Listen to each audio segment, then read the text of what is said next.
అలాగే మనకి ఇంత అద్భుత అవకాశం ఇచ్చిన బ్రహ్మర్షి పితామహ పత్రిజీ గారికి నమస్కరించుకుంటూ 13వ ఎపిసోడ్లోకి మన సరోజా మేడం తీసుకెళ్లే ముందర ఇప్పటి వరకు జరిగిన కథని కొంచెం తెలుసుకుందాం. సీతమ్మ తన పిల్లల నవకుశులకు చేత రోజు ధ్యానం చేయించడం, వాళ్ళకి ఋషి మునుల కథలు చెబుతూ నిద్రపుచ్చేవారు. ఒకరోజు ఆవిడ వశిష్ఠులు మరియు మహాయోగిని అరుంధతి కథ చెబుతూ వశిష్ఠుల వారు రాముల వారి కులగురువు అని చెప్తుంది. అరుంధతి యోగిని దగ్గర కామధేను అనే ఒక ఆవు ఉండేది. అది ఎంతమందికైనా వండి పెట్టగలదు. మరి వశిష్ఠుల వారు ఏ అస్త్రాన్నైనా శక్తి లేకుండా చేసే మంత్రాలు ఆయన దగ్గర ఉన్నాయి. కౌశిక మహారాజు వాళ్ళని పరీక్ష చేయాలని వాళ్ళ సైన్యంతో కూడి వాళ్ళ ఆశ్రమానికి వస్తాడు. అరుంధతి అమ్మవారు అందరికీ చక్కగా వంట చేసి పెడుతుంది.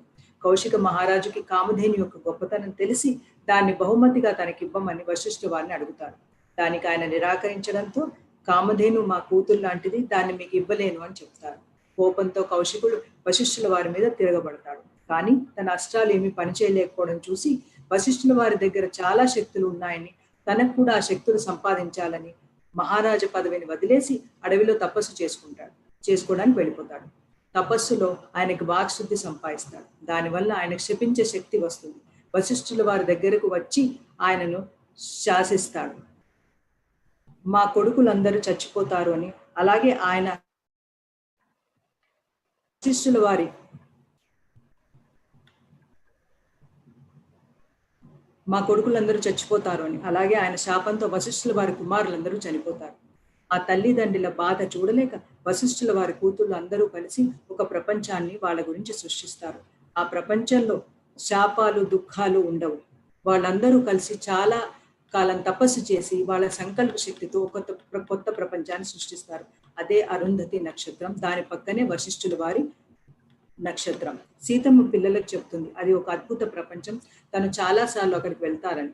కొంతకాలం తర్వాత కౌశికుడు తన తప్పు తెలుసుకుని పశ్చాత్తాపడి ఇంకా ఎక్కువ సాధన చేసి ఋషి విశ్వామిత్రుడు అవుతారు. ఈయనే భూమి మీద గాయత్రి మంత్రాన్ని తీసుకువచ్చారు. సీతమ్మ ఇంకొక రోజు అహల్య గౌతమ్ మహాముని యొక్క కథ చెప్తుంది. ఎందుకంటే అందరికీ తెలిసిన అహల్య కథ వేరు, కానీ నిజంగా అసలు ఏమి అయిందంటే ఈ కథను సీతామాత స్వయంగా ఇంద్రుల ద్వారా తెలుసుకుంటుంది.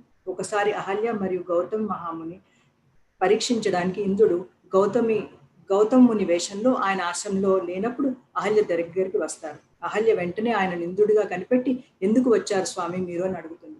వెంటనే ఇంద్రుడు నీ దివ్యజుస్సుతో అంతా చూసేసావు తల్లి, నీవు చాలా గొప్ప యోగిని అని చెప్పి బయటకు వస్తున్నప్పుడు అది గౌతముల వారు చూస్తారు.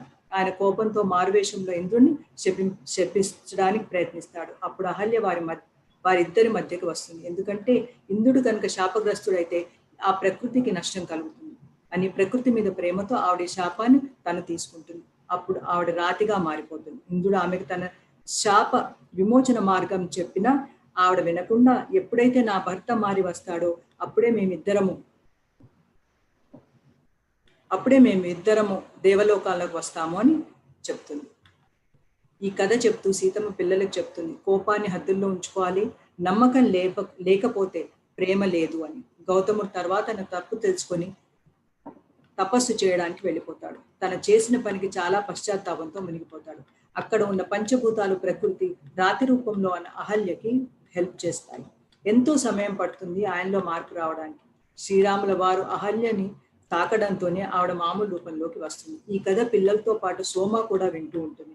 సీతమ్మ సోమాకు చెప్తుంది, నువ్వు లవకుశులకు పుట్టే పిల్లలను నువ్వే పెంచాలి, నేను మిథిలలో ఎలా పెరిగానో నువ్వు వాళ్ళని అలాగే పెంచాలి అని. సోమాకి తెలుస్తుంది అమ్మ ఇంకా ఎక్కువ సమయం ఉండదు అని. సీతమ్మ చెప్తుంది నేను ఇంకా ఎన్నో జన్మలు ఎత్తుతాను, నా పని చేసుకుంటూనే వెళ్తాను, ప్రకృతి జీవజంతువుల పట్ల ప్రేమను జాగృతి చేయడానికే నేను ఈ భూమి మీదకి వచ్చాను అని చెప్తుంది. ఇంతవరకు జరిగిన కథ ఇది. ఇప్పుడు సరోజా మేడం గారు తీసుకెళ్తారు. Thank you Vasantha madam. నిజంగా మీరు ఈ కథ సారాంశం చెప్తూ ఉంటే 12వ ఎపిసోడ్ ఇంత అద్భుతంగా చెప్పుకున్నావా, ఇన్ని మంచి విషయాలు చెప్పుకున్నావా అని ఎంతో చక్కగా మాకు గుర్తు చేసినందుకు చాలా thank you Vasantha madam. PMC ప్రేక్షకులకు నా ధ్యాన వందనములు. ఈరోజు ఎపిసోడ్ మొదలుపెట్టే ముందు బ్రహ్మర్షి పితామహ పత్రిజీకి మరియు ఈ గొప్ప పుస్తకం ఇచ్చిన దేనా మేడం గారికి ఇద్దరికి నా ఆత్మ వందనాలు. ప్రతి ఎపిసోడ్ లాగా ఈరోజు కూడా మన 13వ భాగం మొదలుపెట్టే ముందు 2 నిమిషాలు ధ్యానం మై డియర్ మాస్టర్స్. కాళ్ళు రెండు క్రాస్ చేసుకోండి, వేళ్ళలో వేళ్ళు పెట్టుకోండి, కళ్ళు మూసుకోండి. శ్వాస మీద ధ్యాస.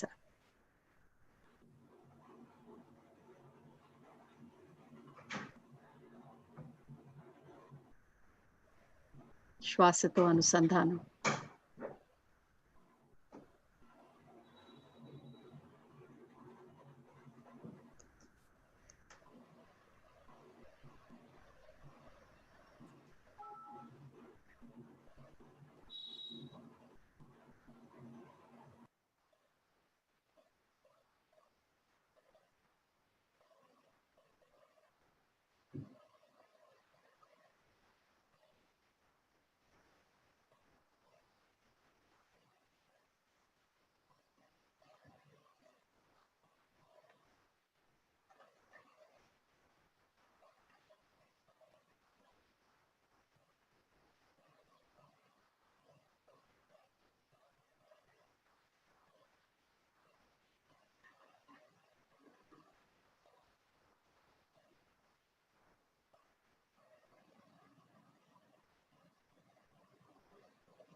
చక్కగా మీ చైతన్యానికి కనెక్ట్ అవ్వండి మాస్టర్స్. ఒకసారి ఆ సీతమ్మ తల్లి ఎనర్జీస్ని,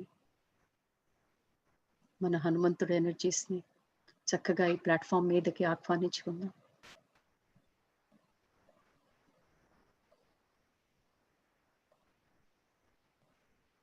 చేతులు రెండు రబ్ చేసుకొని కళ్ళ మీద పెట్టుకోండి.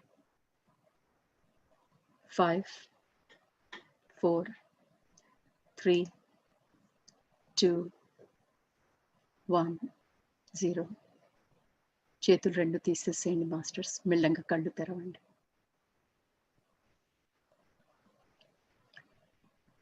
ఈరోజు మనం 13వ ఎపిసోడ్ మొదలు పెడుతున్నాం మాస్టర్స్. ఒకరోజు పొద్దునే సోమ మన సీతమ్మ కుటీరానికి వచ్చేటప్పటికి మాతని చూస్తే ఏదో మాత మామూలుగా లేనట్టు అనిపిస్తోంది సోమాకి. మాత దేని గురించో వ్యాకులంగా ఉన్నట్టు అమ్మ తీరును చూస్తే సోమకి అర్థమైంది. అది ఏమిటా అని సోమ తెలుసుకుందామని ఎంతగానో ప్రయత్నించింది. మామూలుగా అయితే అమ్మ మనసులో ఏముందో సోమకి కనుక్కోవటం అంత పెద్ద కష్టం కాదు. కానీ ఈరోజు అన్ని మామూలుగానే ఉన్నాయి, కానీ అమ్మెందుకు మామూలుగా లేదా అన్న ప్రశ్న సోమ మనస్సులో ఎంతో కదలాడింది. పిల్లల లవకుశులు శుభ్రంగా ఉన్నారు, వాళ్ళ ఆరోగ్యాలు బాగున్నాయి, ఇంట్లో కుటీరంలో సరంజామా సామాగ్రి అన్నీ ఉన్నాయి, తిండికి ఏ లోటు లేదు, మరి దేనికి అమ్మ ఇంత వ్యాకులంగా ఉంది అన్న మాట సోమకి ఎంత ఆలోచించినా అర్థం కాలేదు. రోజంతా అమ్మని అలా గమనిస్తూనే ఉంది మన సోమ. ఏమై ఉంటుందా, అమ్మ ఎందుకు ఇలా ఉందా అని. కొంచెంసేపు అయినాక ఇంకా చూడలేక అమ్మని సమీపించి సోమ అడిగింది, అమ్మా ఎందుకు ఇలా ఉన్నావు ఈరోజు అని. మాత ఎక్కువ ఏమి చెప్పకుండా కొంతకాలం ఆగు సోమ, నీకే తెలుస్తుంది అంది. ఇంకంతే, మాత ఒక్కసారి అలా అందంటే సోమ మళ్ళా అడగదు. ఆ రోజంతా అలా గడిచిపోతోంది. ఎన్నిసార్లు అమ్మని గమనిస్తున్నా అమ్మ ప్రవర్తన మామూలుగా లేదు. మాటి మాటికి అమ్మ ద్వారం వంక చూస్తోంది, అడవి వంక చూస్తోంది. ఎవరో వస్తారన్నట్టు ఆ ద్వారం వైపు చూడటం చూసి సోమకు అర్థం కావట్లేదు, అమ్మ ఎవరి గురించి అలా దారి వంక అడవుల వంక చూస్తోందా అని. అనుకుంది శ్రీరాముల వారిని తలుచుకుంటోందేమో, అందుకనే శ్రీరాముల వారు తన్ని కలవటానికి వస్తారని అనుకుంటోందేమో, అందుకే అంతలా అమ్మ ఆ రాకకై అలా వీక్షించి చూస్తోందేమో అని. ఆ రోజంతా అలా అయిపోయింది. మర్నాడు పొద్దున సోమ లేచేటప్పటికి వాళ్ళ కుటీరానికి ఉన్న చిన్న గేటు, ఆ గేట్ దగ్గర ఒక ఆడపులి పడుకోనుండి కనిపించింది. అమ్మ తలుపు తీసి చూడంగానే అమ్మకి సోమకి ఇద్దరికి కనిపించిన దృశ్యం, అమ్మని చూడగానే ఆ పెద్ద ఆడపులి తన తలెత్తి ఒకసారి అమ్మ వంక చూసి ఒక గట్టిగా అరుపరిచింది. ఆ అరుపు ఏం క్రోధంతో ఉన్న అరుపు కాదు, ఒక బాధతో కూడిన అరుపు. ఆ అరుపు విని ఆ గాండ్రింపుకి చిన్నపిల్లలిద్దరూ చాలా భయపడిపోయారు. అమ్మ సీతమ్మ ఆ ఆడపులి వంక అలా కొంచెం సేపు చూసి తల ఊపి మెల్లగా లోపలికొచ్చి తన కుటీరం తలుపేసేసుకుంది. ఆ రోజంతా ఆ రాత్రంతా ఆ ఆడపులి అక్కడే పడుకోనుంది గేట్ దగ్గర. ప్రతి కొంత నిమిషానికి ఒక బాధతో కూడిన గాండ్రింపు. సోమకి ఎంత చూసినా అర్థం కాలేదు. ఎందుకు ఆ పులి అలా అరవటం ఏమిటి, అమ్మ పట్టించుకోకపోవటం ఏమిటి, సోమకి ఏ విషయం అర్థం కావట్లేదు.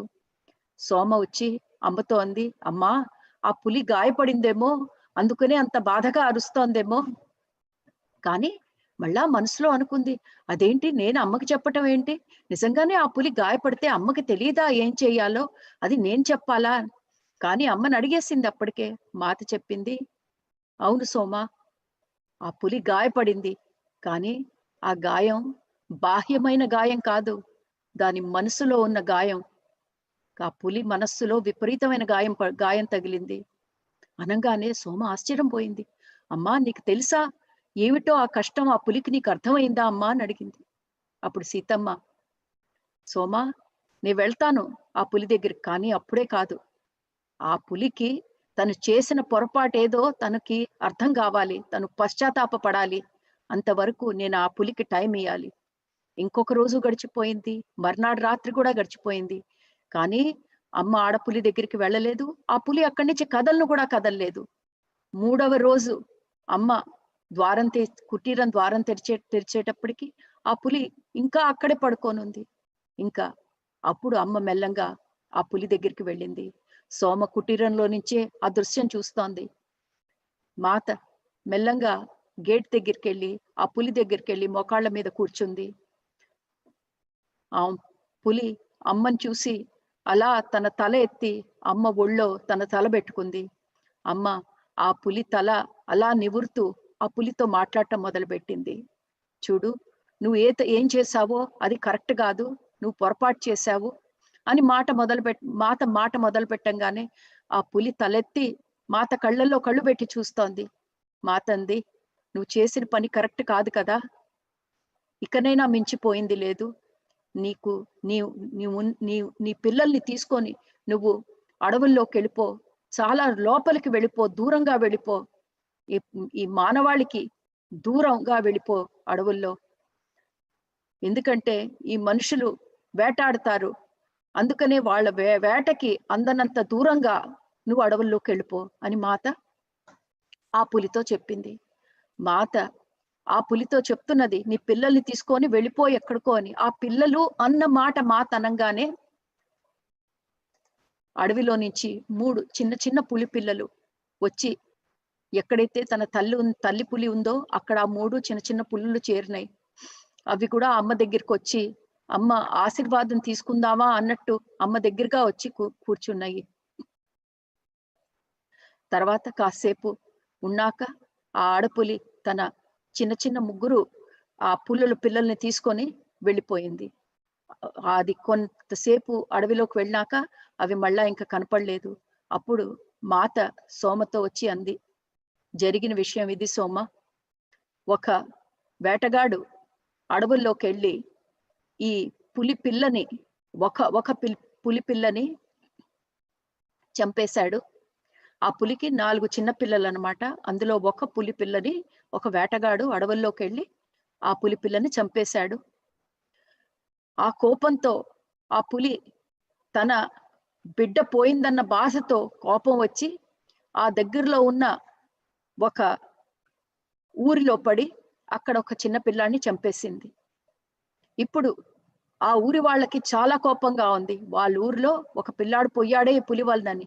అందుకనే ఆ ఊళ్ళో ఉన్న వాళ్ళంతా ఈ పులి గురించి వేటాడుతున్నారు. సోమ, ఇంకా మనిషికి ప్రకృతికి మధ్యలో యుద్ధం మొదలైంది అని అమ్మ ఎంతో బాధపడింది. తర్వాత అమ్మ అంది, సోమా, నేను వెళ్ళాలి. ఏ పరివారం అయితే, ఏ కుటుంబం అయితే ఈ బాధపడుతోందో వాళ్ళ పిల్లాన్ని పోగొట్టుకొని నేను వాళ్ళ దగ్గరికి వెళ్ళాలి. వాళ్ళకి నా చేతనైన సాయం చేయాలి. ఒక పుత్రుణ్ణి పోగొట్టుకోవటం అంటే ఆ బాధ ఏమిటో నేను అర్థం చేసుకోగలను సోమ. నేను వెంటనే వెళ్ళాలి అని చెప్పి వంటగదిలోకి వెళ్ళిపోయింది అమ్మ. అమ్మ వంటగదిలోకి వెళ్ళి భోజనం ప్రిపేర్ చేస్తుంటే సోమ కూడా వెళ్ళి అమ్మకి సాయం చేస్తోంది. ఎందుకంటే సోమకు తెలుసు, ఎవరికైనా ఏమైనా కష్టం వస్తే అమ్మ చేసే మొదటి పని మనకు తెలుసు కదా మాస్టర్స్, అమ్మ మంచిగా భోజనం వండి అందులో ఎంతో ప్రేమ, తన ప్రేమని నింపి, ప్రేమే కాదు ఆవిడ వాడుతున్న మూలికలు కూడా ఎలాంటివంటే అది తిన్నవాళ్ళు ఎంతో సాంత్వన పొందుతారు. సో అమ్మ చక్కగా ఏ ఏ ఊరికైతే వెళ్దాం అనుకుంటుందో ఆ కుటుంబం వాళ్ళకి వంట ఏర్పాట్లలో నిమగ్నురాలైంది. కానీ వంట చేస్తున్నంత సేపు అమ్మ మనసులో అనుకుంటున్నట్టే బయట అనేస్తోంది, హనుమంతుడి పాటికి ఇక్కడికి వచ్చేయాలి కదా రథం తీసుకొని. ఎన్నిసార్లు అమ్మ ఆ మాట అంటోంది వండుతుంటే. ఆ ఆ రోజంతా, ఆ పొద్దునంతా అమ్మ వంట చేస్తూ హనుమంతుడి గురించి తలుసుకుంటోంది. మధ్యాహ్నం మొదలవ్వంగానే, మధ్యాహ్నం అవుతున్న సమయంలో అక్కడికి ఒక రథం వచ్చింది. ఆ రథం నుంచి హనుమంతుల వారు దిగారు. ఆ హనుమంతుల వారు లోపలికి వచ్చి అమ్మ దగ్గరికి వచ్చేసారు. అమ్మ ఆయన్ని చూసి, అమ్మయ్యా నువ్వు వచ్చేసావా, ఇంకొక్కసారి ఉండు, నేను నా వేషధారణ మార్చుకొని నీతో పాటు వస్తాను. అప్పుడు హనుమంతుల వారు అన్నారు, అమ్మా నీ పిలుపు వినిపించింది, కానీ ఎక్కడికి వెళ్తున్నావు నాకు తెలియదు. చూడండి మై డియర్ ఫ్రెండ్స్, అమ్మకి హనుమంతుల వారికి ఉన్న కనెక్షన్, ఆ తల్లి బిడ్డల కనెక్షన్ ఎంత గొప్పదంటే, అమ్మ ఇక్కడ తన కుటీరంలో హనుమంతుల వారిని తలుచుకోగానే కొన్ని గంటల్లోనే హనుమంతుల వారు వచ్చి చక్కగా రథం తీసుకొని ఇక్కడ వాలిపోయారు. అప్పుడు ఎప్పుడైతే హనుమంతుల వారు అడిగారు మాతని, ఎక్కడికి వెళ్తున్నాం మాత అంటే, మాతంది నీకు త్వరలోనే తెలుస్తుంది హనుమ అని చెప్పి ఉండమని చెప్పి లోపల గదిలోకి వెళ్తుంది అమ్మ బట్టలు మార్చుకోవటానికి. ఈసారి అమ్మ మార్చుకున్న వేషం ఒక మామూలు ఒక ఆశ్రమంలో ఉండే స్త్రీ వేషం కాకుండా తన తన రాజవాసంలో అంటే రాణివాసంలో ఉన్నప్పుడు తను వేసుకుండే రాణి డ్రెస్ అది తీసి వేసుకుంటోంది అమ్మ. సోమకు ఆశ్చర్యం అనిపించింది, ఎందుకంటే ఈ మధ్యకాలంలో అమ్మ అలా రాజులు వేసుకుండే వేషధారణ ఎప్పుడూ వేసుకోలేదు. మరి ఈ రోజు ఏమిటా అమ్మ ఇలా వేసుకుంటోంది అని. అప్పుడు మాత సోమతో చెప్తుంది, సోమ నేను వెళుతున్న చోట వాళ్ళ రాణి వాళ్ళని కలవటానికి వచ్చింది, వాళ్ళ మహారాణి వాళ్ళ యోగక్షేమాలు చూసుకోవటానికి వచ్చిందన్న భావన రావాలి. అందుకే నేను మహారాణి లాగే వాళ్ళ దగ్గరికి వెళుతున్నాను. అయితే సోమ అడిగింది, ఎవరికమ్మా అని, ఎవరి దగ్గరికి వెళ్తున్నావు, ఎక్కడికని వెళ్తావు? కానీ మాత ఏమీ మాట్లాడలేదు. చక్కగా ఆ వండిన వంటకం అంతా ఒక పెద్ద పాత్రలో తీసుకొని హనుమంతుల వారితో పాటి రథం ఎక్కిపోయింది. సోమని పిల్లల్ని చూసుకోమని చెప్పి మాత హనుమంతుల వారితో రథంలో వెళ్ళిపోయింది. తర్వాత జరిగిన కథ సోమ దగ్గర లేదు కాబట్టి హనుమంతుల వారు సోమకి చెప్పిన కథ. ఆ కథ ఏంటంటే, హనుమంతుల వారిని తీసుకొని మాత ఆ చుట్టుపక్కల ప్రాంతంలో ఉన్న ఊళ్ళన్నీ ఒక ఊరి తర్వాత ఒక ఊరు వెళుతోంది. ప్రతి ఊరు పొలిమేర దగ్గరికి వచ్చేటప్పటికి, ఈ ఊరు కాదు హనుమ, మనం వచ్చే ఊరికి, మనం ఆ పక్కనున్న ఊరికి వెళ్ళాలి అని అలా ఒక ఊరి నుంచి ఇంకో ఊరికి వెళ్తూ ఒక ఊరు ముందుకు వచ్చారు. ఆ ఊరి దగ్గరికి రాగానే మాత అక్కడ పరిసరాలన్నీ దుఃఖంతో నిండి ఉన్నట్టు మాతకి తెలిసింది. చాలా భారంగా ఉంది అక్కడ పరిసరాలు. అప్పుడు మాతంది, హనుమ ఈ ఊరే మా హనుమ, లోపలికి వెళ్దాం పదా అవని. అప్పుడు హనుమంతుల వారు రథం తీసుకొని ఆ ఊరి లోపలికి వెళ్ళారు. అప్పుడు ఆ ఊర్లో ఎంటర్ అవ్వగానే అమ్మేమో హనుమంతుల వారిని ఆ వండిన వంటకం తీసుకురమ్మని చెప్పి తను కాలినడకన రథం దిగే ఒక ఇంటి నుంచి ఇంకో ఇంటికి, ఎక్కడైతే ఆ తల్లి ఎవరైతే తన కొడుకును పోగొట్టుకుందో కనిపిస్తుందా అని అమ్మ ఆ బాధపడుతున్న తల్లి కోసం చూస్తోంది. అప్పుడు మాత హనుమంతుల వారితో అక్కడికి వెళ్ళినాక చెప్పింది, హనుమా ఒక వేటగాడు ఒక పులి పిల్లని చంపేశాడు. ఆ పులి కోపంలో, తన పిల్లని పోగొట్టుకుందన్న కోపంలో ఈ ఎదురుగుండా ఆ తల్లి కనిపించింది. ఇలా వెతుకుతూ వెళుతున్నప్పుడు ఆ సీతమ్మకి ఆ ఏడుస్తున్న తల్లి, ఆ శోకంలో ఉన్న తల్లి కనిపించినప్పుడు అప్పుడు హనుమకి చెప్తోంది, ఆ ఏడుస్తున్న ఆవిడ ఎవరా అని ఆ కథ హనుమంతుడికి చెప్తోంది. అప్పుడు ఆ పులి కోపంలో ఈ తల్లి కొడుకుని చంపేసింది. ఇప్పుడు ఈ ఊళ్ళో ఉన్న వాళ్ళందరూ ఆ పులిని చంపేద్దామని వేటాడుతున్నారు. నేను వీళ్ళని ఆపాలి హనుమ, అందుకే వచ్చాను ఇక్కడికి అని అప్పుడు చెప్తుంది హనుమంతుల వారికి. అప్పుడు ఆ కుటీరం దగ్గర, ఆ ద్వారం దగ్గర అమ్మ అలా వెయిట్ చేస్తూ ఉంటుంది. లోపల చూస్తే ఆ తల్లి ఎంతో శోకంలో విలవిల్లాడిపోతోంది. కొడుకు పోయిన శోకం అది. అప్పుడు ఆ ఆ మహిళ భర్త ఎవరైతే ఉంటారో చూసేటప్పటికి అయ్యో మన మహారాణి ద్వారం దగ్గర నిలబడి ఉందే అని చెప్పేసి వెళ్ళి మహారాణి లోపలికి రమ్మని ఆహ్వానిస్తారు.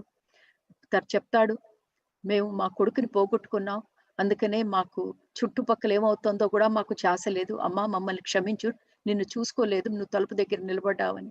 అప్పుడు అమ్మ చెప్తుంది, నేను ఈ సంఘటన గురించి విన్నాను. మీ మీ అబ్బాయి పోయాడని తెలిసింది. మీ ఆవిడ ఎంతో కష్టంలో ఉంటుందని తెలిసి నేను ఆవిడ గురించి అని ఈ వంటకం చేసి తీసుకొచ్చాను.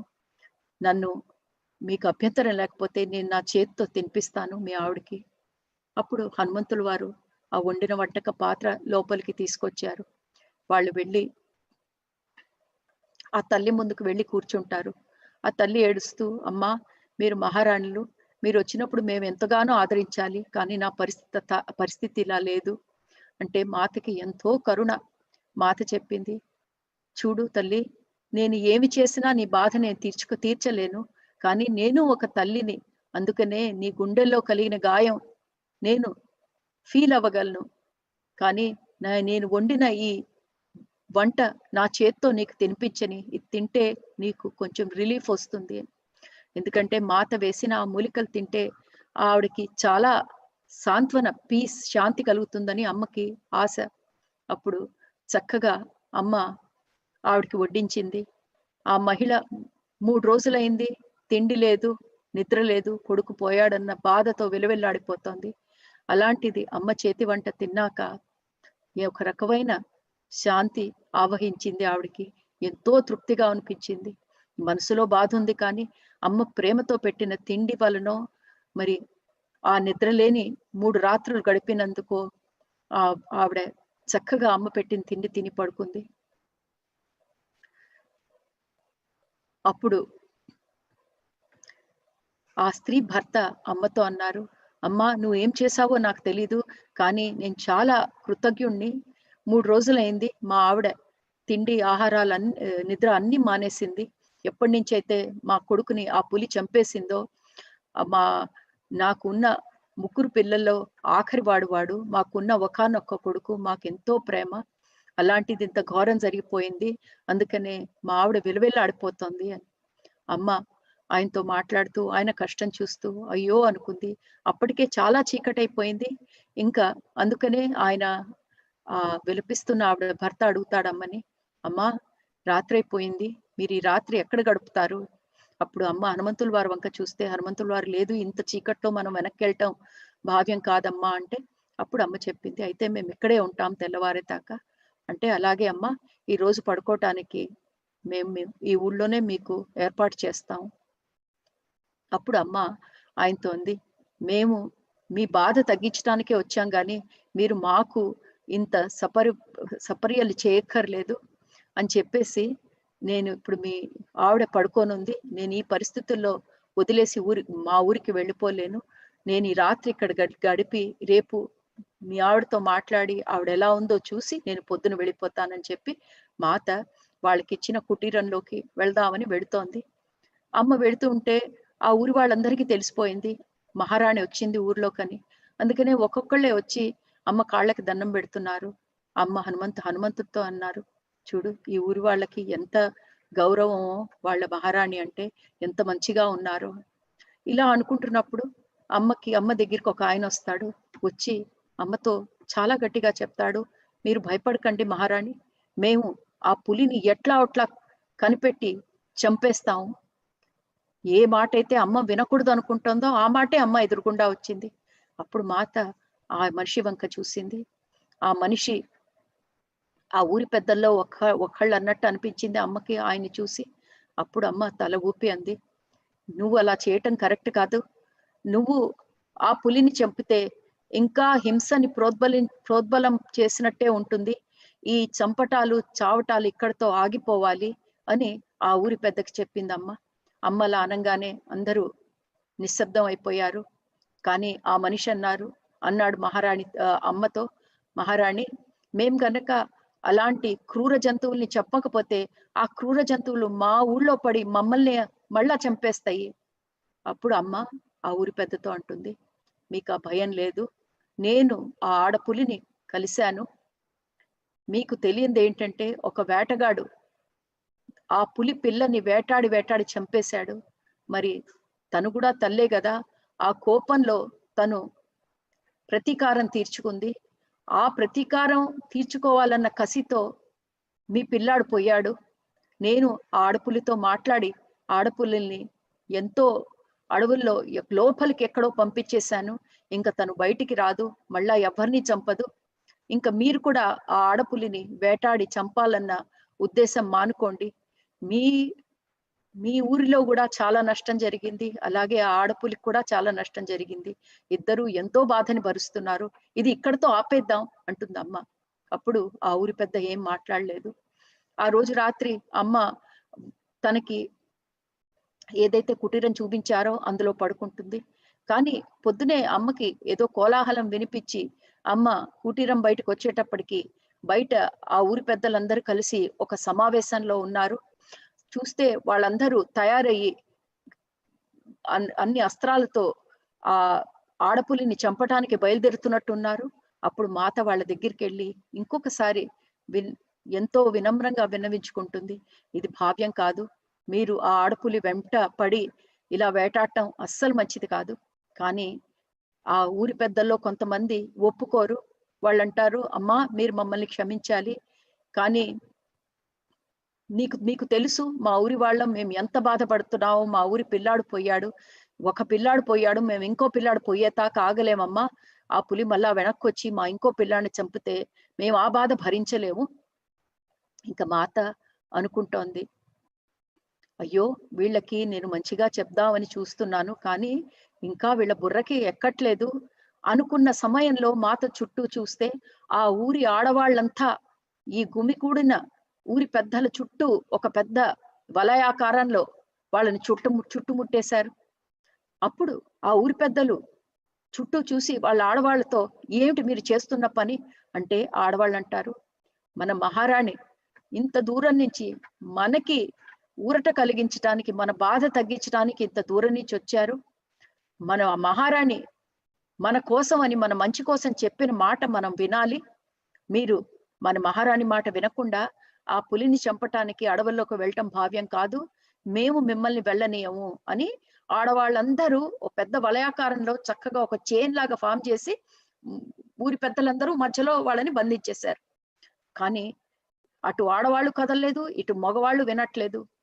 అప్పుడు అమ్మ అనుకుంటోంది, ఎలా ఈ సమస్యకి పరిష్కారం ఎలా అనుకున్న సమయంలో సీతమ్మ వారు చూస్తారు, ఆ కుటీరం ఎక్కడైతే ఆ పిల్లాడు పోయాడు, ఆ తల్లి శోకిస్తున్న ఆ కుటీరంలో నుంచి ఆ పోయిన బిడ్డ తల్లి బయటకు వస్తున్నట్టు అమ్మకి కనిపిస్తోంది. ఆవిడ నడుచుకుంటూ తిన్నగా ఇక్కడికే వస్తోంది. ఆవిడ నడక చూస్తే ఓ కలలో నడుస్తున్న మనిషిలాగా ఉంది. ఆ ఆ తల్లి తిన్నగా అమ్మ దగ్గరికి వచ్చి అమ్మ కాళ్ళ మీద పడిపోయింది.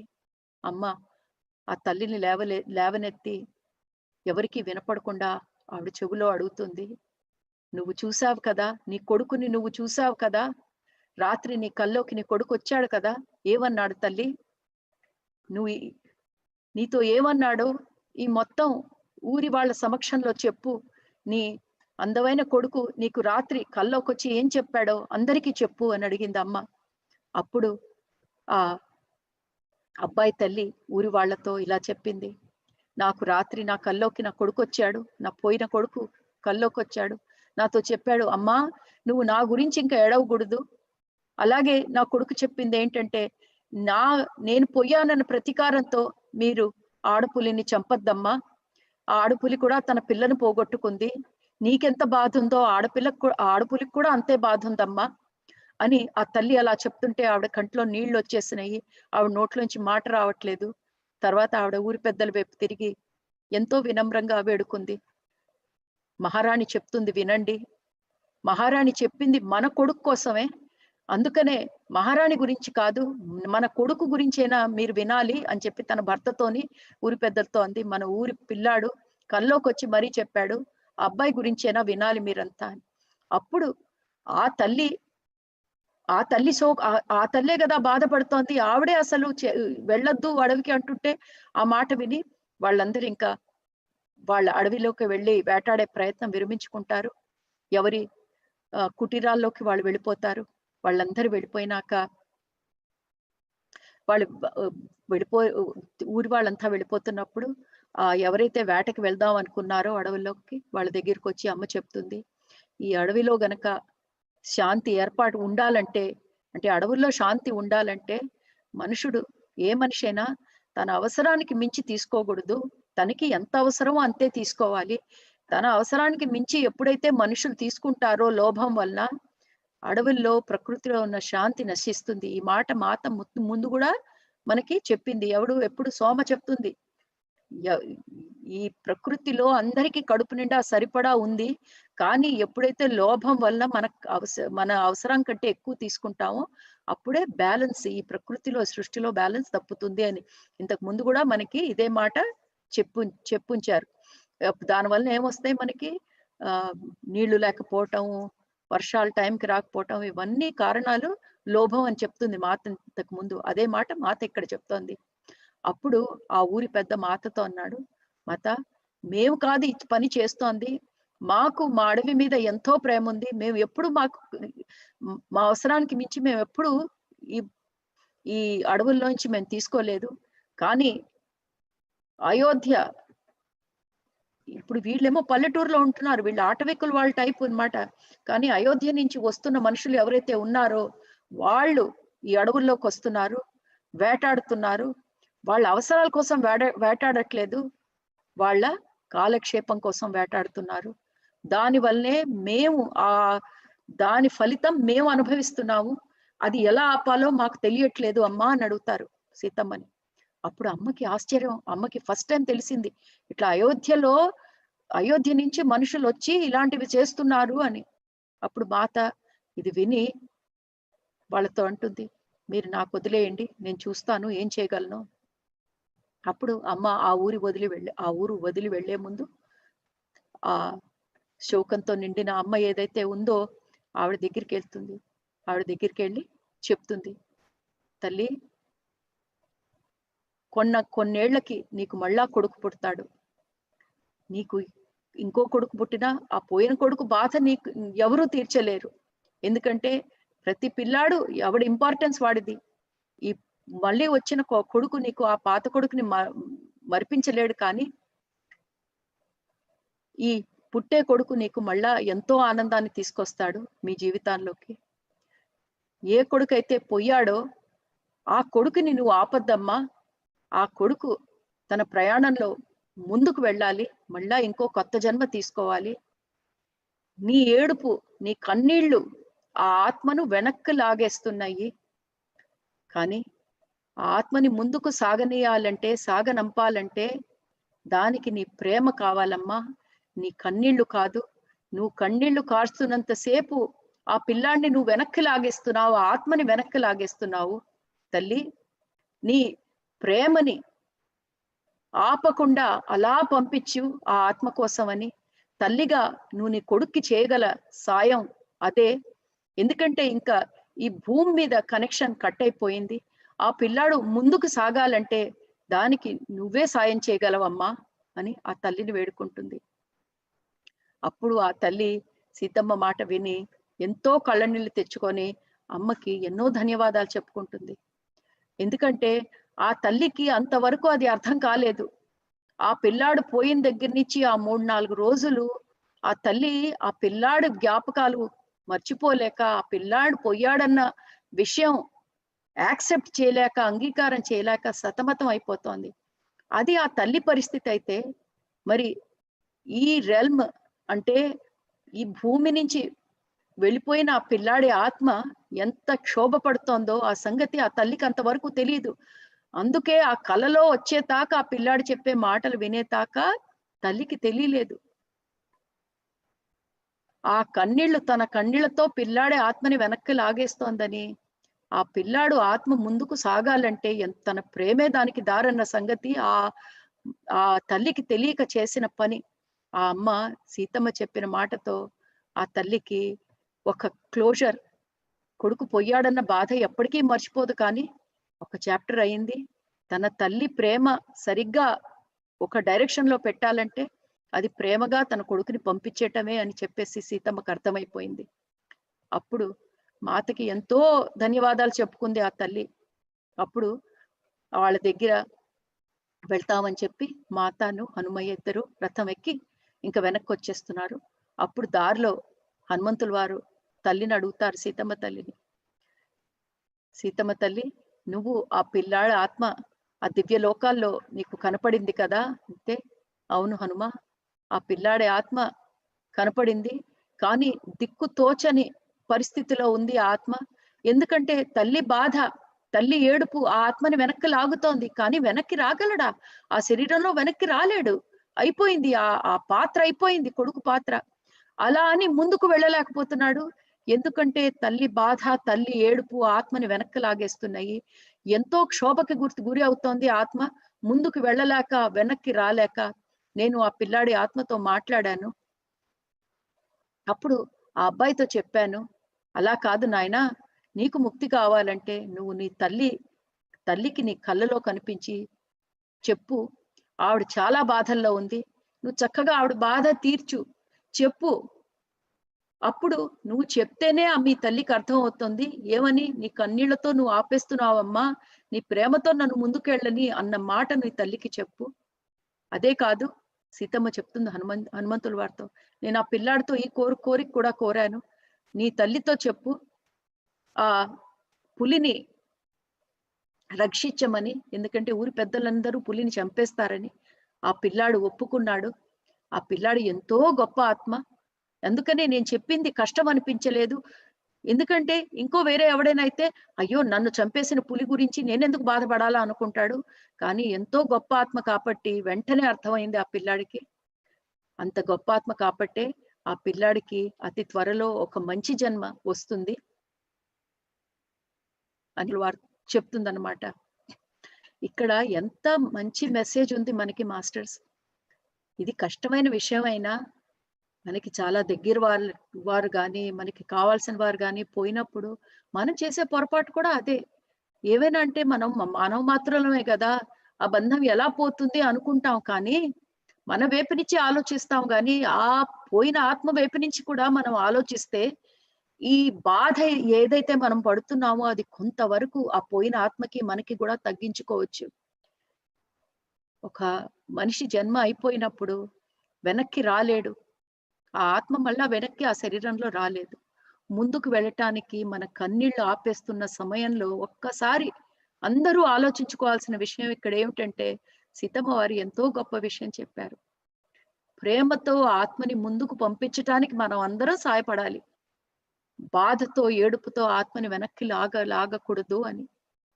ఎంతో గొప్ప లెసన్ ఇందులోని.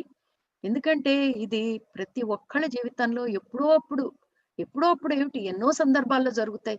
కావాల్సిన వాళ్ళు పోవటం అనేది చాలా రెగ్యులర్ గా జరిగేది.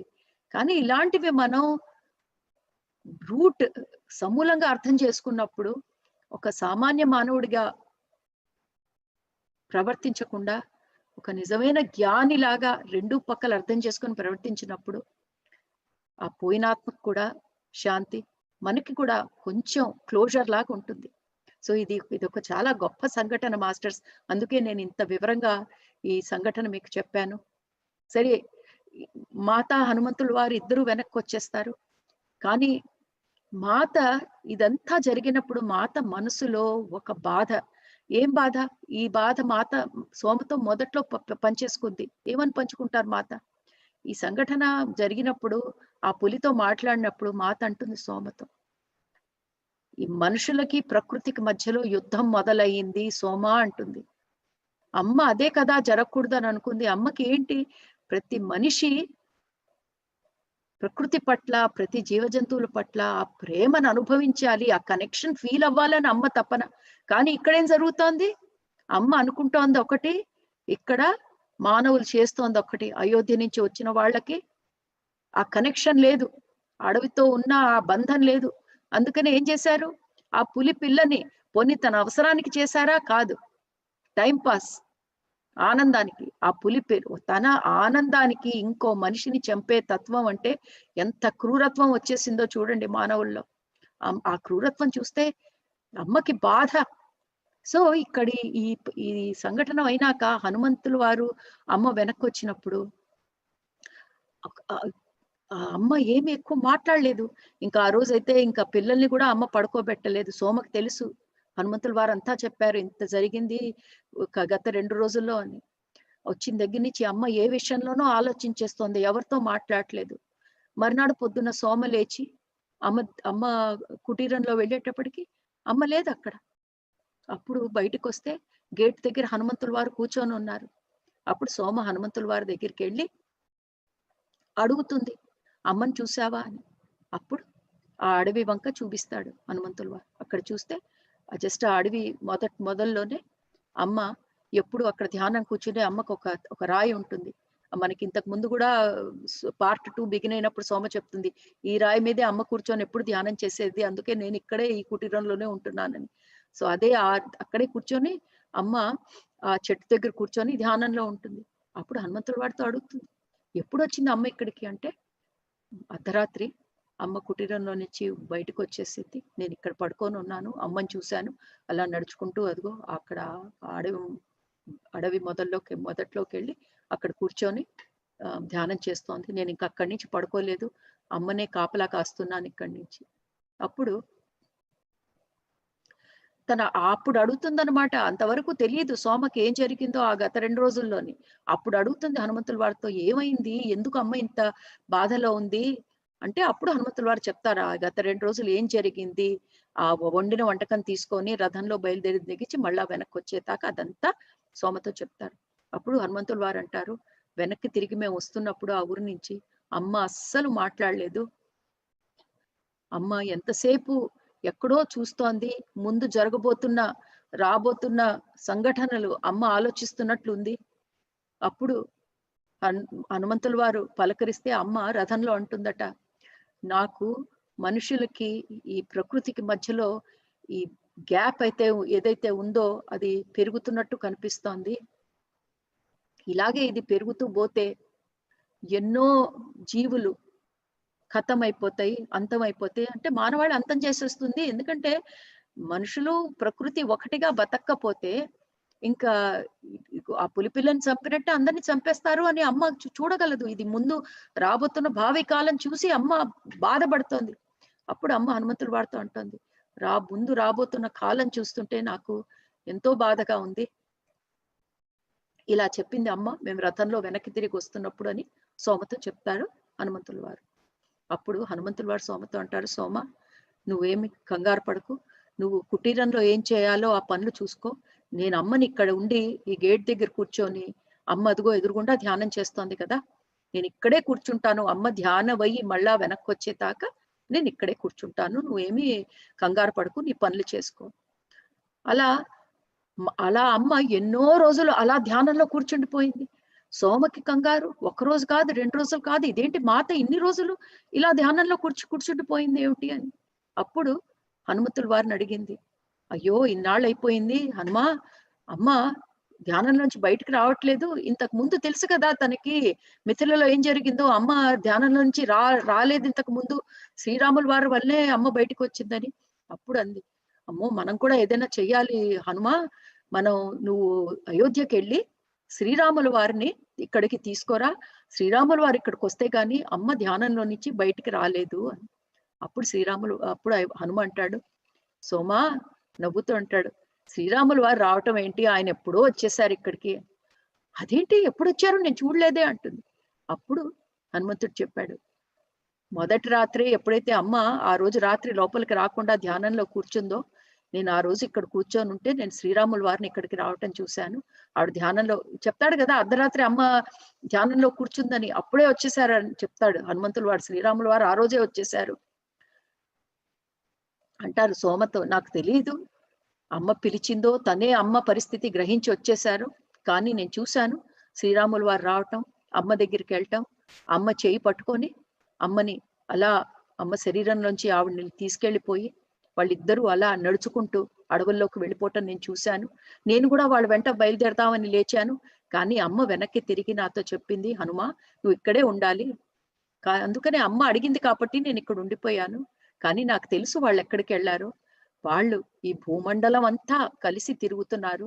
ఈ భూమి మీద ఉన్న ప్రతి భాగాన్ని వాళ్ళు తన ఆశీర్వాదంతో ముంచేస్తున్నారు. వాళ్ళు వెళ్ళని ప్రదేశాలు లేదు. వాళ్ళు అప్పుడు వనవాసంలో ఎక్కడెక్కడికి వెళ్ళారో అక్కడ అన్ని చోట్లకి మళ్ళా వెళ్తున్నారు. అవే కాదు, ఎంతో దూర ప్రాంతాలు ఈ పృథ్వీని అంతా చుట్టేస్తున్నారు ఆ భార్యాభర్తలు. ఒక్క ఒక అడవి కాదు, ఒక పొలం కాదు, ఒక నది కాదు, ఒక పర్వతం కాదు, ప్రతిదీ వాళ్ళిద్దరూ కలిసి ప్రతి చోటకి వెళ్తున్నారు, ప్రతి చోట విహరిస్తున్నారు ఈ భూమి మీద. అన్ని చోట్ల వాళ్ళ ప్రేమతో, వాళ్ళ ఆశీర్వచనాలతో నింపేస్తున్నారు. కణ కణంలో వాళ్ళ ప్రేమ నింపేస్తున్నారు. సోమ, నాకు తెలుసు వాళ్ళు ఈ అవతారం చాలించే ముందు ఇదే ఈ ప్రపంచానికి ఇచ్చే వాళ్ళిచ్చే గిఫ్ట్ ప్రేమ. ప్రతి కణంలో ప్రేమ నింపటానికే వాళ్ళు బయలుదేరారు. ఎందుకంటే నేను నిన్ననే అమ్మ కళ్ళలో చూశాను ఆవిడ పడుతున్న బాధ. ఈ గ్యాప్ ఏదైతే ప్రకృతికి మనుషుల మధ్యలో వచ్చేస్తున్న గ్యాప్ అమ్మ చూస్తోందో అది నేను ముందే గ్రహించాను. ఇంకా అమ్మ ఆగదు. ఇంకా తన ప్రేమతో ఈ పృథ్వీనంతా ముంచేయటానికే శ్రీరాముల వారితో బయలుదేరిపోయింది.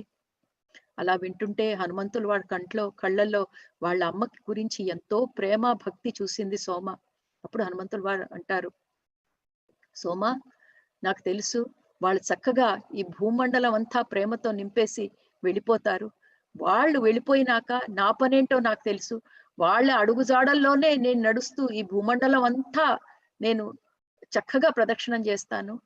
వాళ్ళు ఎక్కడెక్కడికి వెళ్ళారో ఆ చోట్లకన్నీ నేను వెళ్ళి చక్కగా వాళ్ళ అడుగులకి నమస్కరిస్తూ ఈ భూమి మీదంతా నేను ఈ వసుంధర మాత అంతా నేను చుట్టముట్టేస్తాను సోమా.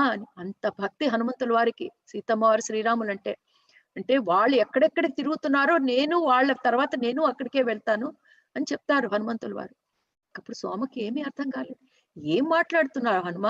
అమ్మ ఇక్కడే ధ్యానంలో కూర్చొని ఉంది కదా, మరి నువ్వేమో ఆవిడ భూమండలం అంతా చుట్టేస్తోంది అంటున్నావు. నాకు అమ్మ ఇక్కడే కనిపిస్తోంది, అదిగో అమ్మ శరీరం చక్కగా అమ్మ కూర్చొని అక్కడ ధ్యానం చేస్తోంది కదా అని అడుగుతుంది. అప్పుడు నవ్వేసి అంటారు, సోమా ఎలాగైతే నీకు అమ్మ ఇక్కడ కనిపిస్తుందో అక్కడ అయోధ్యలో కూడా శ్రీరాముల వారు చక్కగా గది తలుపేసుకొని గదిలో కూర్చొని ధ్యానం చేస్తున్నారు. అయినప్పటికీ నేను ఇద్దరిని ఇక్కడ చూశాను, వాళ్ళ మామూలు శరీరాల్లోనే చూశాను నేను.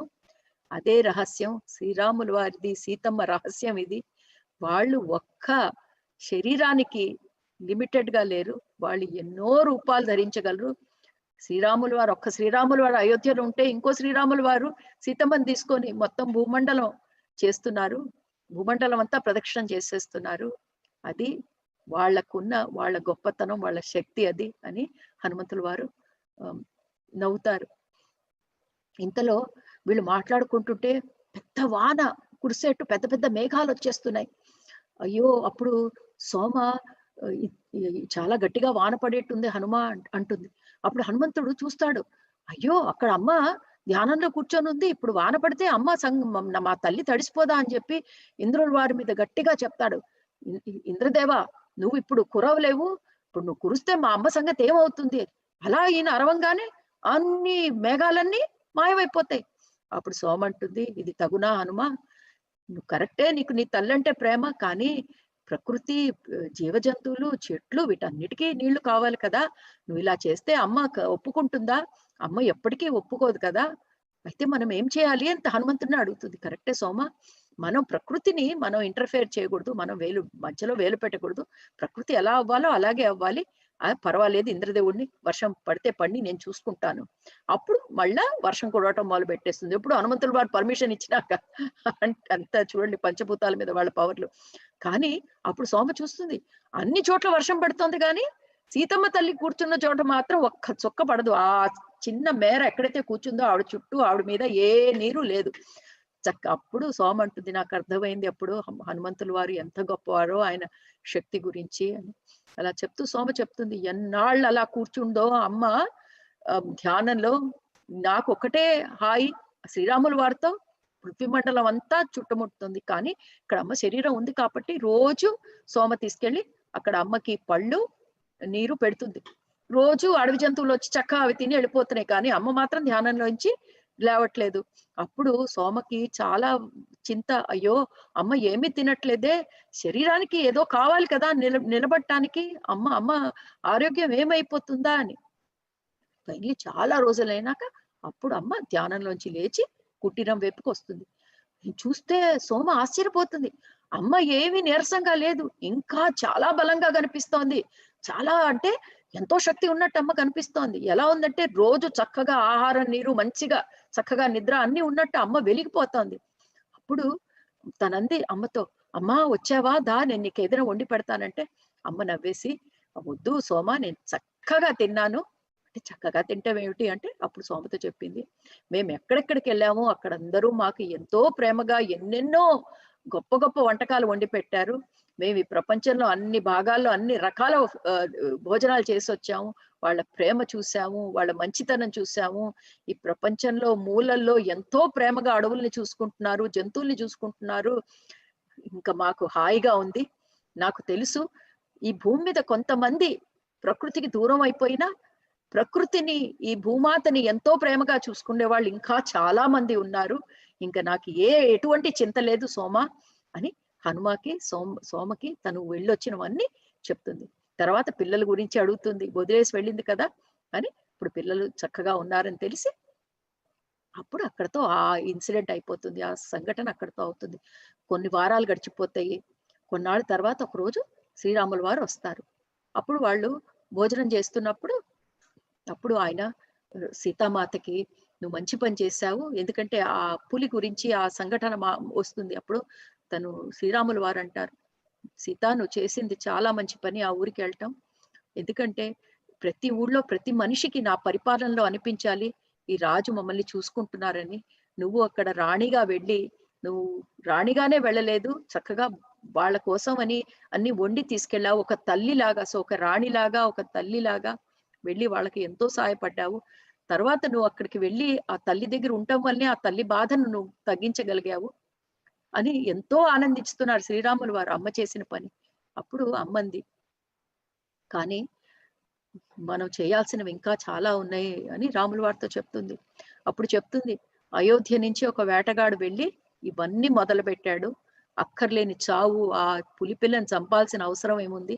మొదట్లో ఆ పులిపిల్లను పట్టుకోవాలని చూశాడు, పట్టుకోలేకపోయాడు, అందుకే చంపేశాడు. అది వాడి అవసరానికి పట్టుకోలేదు, సరదాకని చేసిన పని. ఎందుకు? జీవజంతువుల మీద నా శక్తి అధికం అని చూపించటానికి.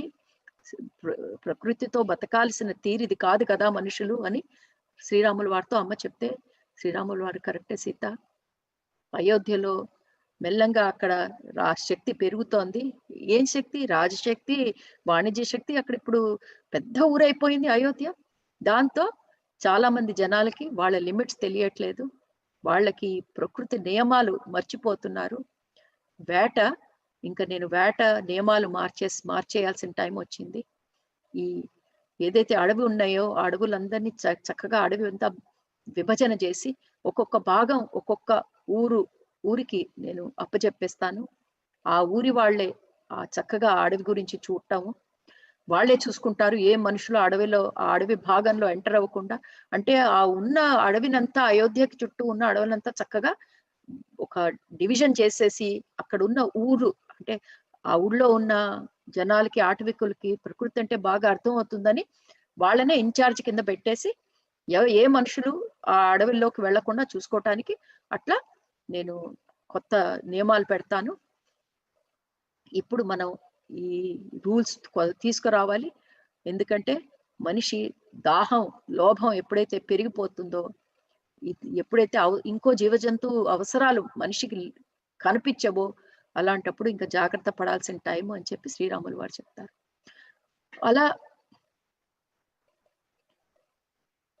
అలా కొన్నాళ్ళు గడిచిపోతుంది. ఇలా ఒక రోజు ఉండంగా అమ్మ అడవికి వెళ్ళి, అమ్మ ఎప్పుడు మూలికలు తీసుకొస్తూ ఉంటుంది కదా అమ్మ ఎప్పుడు. ఎందుకంటే ఎవరో ఒకళ్ళు వస్తారు అమ్మ దగ్గరికి, బాగోలేదనో లేకపోతే ఏదో ట్రీట్మెంట్ కావాలనో అమ్మ అందరికీ ఎప్పుడు ఏదో ఒక చికిత్స చేస్తూ ఉంటుంది, మానసికంగా శారీరకంగా. అందుకని అమ్మ వెళ్ళి ఎప్పుడు ఏమైనా అయిపోయినాయి అంటే వెళ్ళి అడవుల్లోకి వెళ్ళి నది దగ్గరికి వెళ్ళి కావాల్సిన మునికలంతా తెచ్చి పెట్టుకోవటం, అది అమ్మ పని అనమాట. జస్ట్ అమ్మ అప్పుడే వస్తుంది. కుటీరంలోకి రాగానే ఆ గురుకులంలో నుంచి ఒక అధ్యాపకుడు, ఒక ఆచార్యుల వారు పరిగెత్తుకుంటూ అమ్మ దగ్గరికి వస్తారు. భయపడుతూ ఉంటాడు, చెప్తాడు, ఇప్పుడే అమ్మ ఒక రథం వచ్చింది అయోధ్య నుంచి, అందులోనేమో మాకు బాగా తెలిసిన ఆయన మా గురువు గారి దగ్గరికి ఎప్పుడు వస్తుంటారు, వాళ్ళ ఆవిడ కూతురు అందులో ప్రయాణించి మా దగ్గరికి వస్తున్నారు, మా ఆశీర్వచనం, మా గురువు గారు ఆశీర్వచనం తీసుకోవటానికి. ఎందుకంటే వాళ్ళ అమ్మాయి పెళ్లి కుదిరింది, అందుకనే తన కూతురుని తీసుకొని ఆ తల్లి గురువుగారి ఆశీస్సుల కోసం వస్తోంది. కానీ దారిలో కొంతమంది దుండగులు ఆ రథం ఆపేశారు, ఆ కాపలా వాళ్ళని చంపేశారు. తర్వాత ఆ తల్లి ఆ కూతురికి చాలా అన్యాయం చేశారు.